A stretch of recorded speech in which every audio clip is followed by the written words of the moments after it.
Shelter home कांड part 2। जी हां, बिहार के मुजफ्फरपुर शेल्टर होम कांड की खौफनाक कहानी आप सभी को याद होगी। ये खबरें जो थी वो बहुत दिन तक सुर्खियों में छाई रही थी। ठीक वैसा ही मामला अब राजधानी पटना से सामने आया है। यह महिला सुधार गृह की एक लड़की ने आश्रय गृह के अधीक्षक पर बेहद गंभीर आरोप लगाए हैं। शेल्टर होम में लड़कियों के यौन शोषण का भांडाफोड़ किया है। बिहार से न्यूज नेशन संवाददाता रजनीश सिन्हा की आइए ग्राउंड रिपोर्ट आपको दिखाते हैं कि कैसे पटना के शेल्टर होम में बेटियों के साथ सवाल इसलिए उठने लगे हैं क्योंकि जो सवासनी यहाँ से बाहर निकली उन्होंने सीधा सीधा आरोप लगाया कि इन दीवारों के पीछे बच्चियों के साथ गलत होता है। और यही कारण है कि अब सरकार ने जांच बैठा दी है। मुजफ्फरपुर शेल्टर होम कांड में जिस तरीके से वहां रहने वाली युवतियों और बच्चियों के साथ अमानवीय व्यवहार हुआ, उसके बाद से तमाम जो बिहार भर के इस तरह के आवास गृह बालिकाओं के लिए सुधार गृह हैं, वहां पर सुरक्षा तो बढ़ा दी गई, लेकिन इस नए आरोप ने कई सवाल खड़े किए। बाल सुधार गृह से छूटकर आई इस लड़की ने शेल्टर और वहां की सुपरिटेंडेंट वंदना गुप्ता को लेकर कई संगीन खुलासे किए।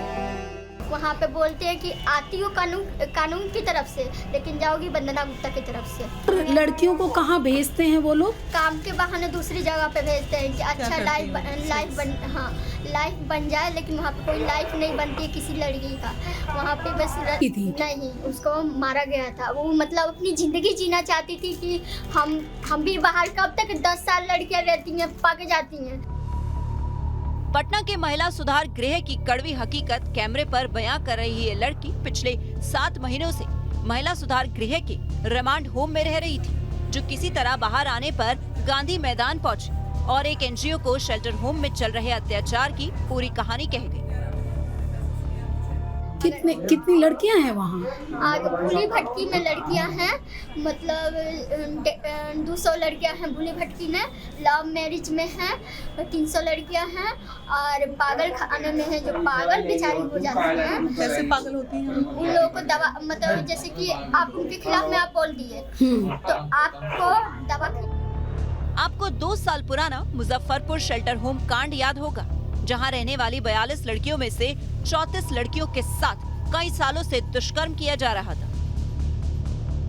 पटना में सरकार की नाक के ठीक नीचे वही कांड दोहराया जा रहा था, और हैरानी की बात यह है कि किसी को भनक तक नहीं लगी। मगर रिमांड होम से भागी इस लड़की के खुलासे के बाद शासन प्रशासन में हड़कंप मच गया।